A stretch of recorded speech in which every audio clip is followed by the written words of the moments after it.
Welcome back to TV5 News at 9. It is time now for Aging in Style with McLaren. Joining us this morning is Dr. Daniel Lee. Thank you so much for calling in with us today, Doctor. Good morning. My pleasure. Good morning. Okay, so today we're talking about blood pressure. Can you tell us, first of all, what is blood pressure? Sure.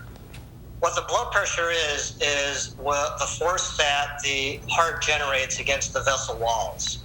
So when the heart contracts, what we call systole is the highest force that the heart generates, and that's the highest number, typically used to hearing that number 120 as the top number.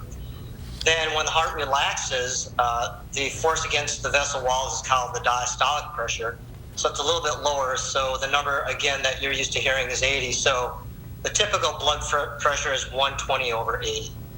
Now, doctor, why is having a healthy blood pressure so important to everyone? Sure. Blood pressure management is extremely important. So as I've discussed blood pressure, what is blood pressure? Again, it's the force against the vessel walls. Well, if you can imagine, for instance, if your blood pressure is 200 over 100, well, the heart generates blood to every part of the body. So if you have high blood pressure penetrating to your brain, you could literally have a stroke. High blood pressure destroys the eyes. High blood pressure puts people on dialysis from kidney failure. And high blood pressure can actually cause aneurysms in the belly. So high blood pressure is basically a systemic process that causes a lot of disease entities. Now, doctor, what is a healthy range when it comes to blood pressure? Sure. Ideally, we look for a blood pressure of 120 over 80.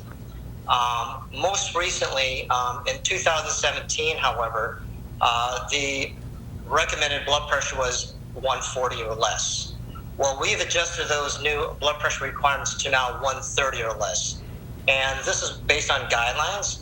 And what guidelines is a bunch of experts that get together, look at all the data, and make recommendations based on data. And shifting our blood pressure from 140 to 130 will, by data, reduce heart attacks by 30%, stroke by 30%, and death about 20%. So it's really important to shift your blood pressure now to 130 or less. Okay, now the big question is now, doctor, what is the first step in controlling our blood pressure? What can we do? Sure. Well, I think the first important step is, hey, do I really have high blood pressure? Are you taking your blood pressure appropriately? So make sure you're sitting down, your feet flat, your back against the chair, and then that your arm at heart length. And please make sure that you use an arm cuff, not a wrist cuff. The wrist cuff are very inaccurate. Then I would recommend with your blood pressure machine that you bring it to the doctor's office to make sure it's calibrated. Okay? So we always try lifestyle management first. So if you are truly hypertensive, we want to try changing your diet. Make sure you're not having more than 3 grams of salt, less than 2 drinks a day. And the big thing is exercise and weight loss. We recommend 150 minutes of exercise a week.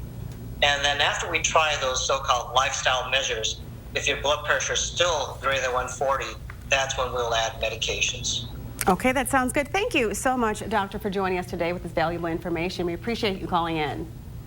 My pleasure. Have a good day. You as well. And for more information, you can check out the Aging in Style page. That's on WNEM.com.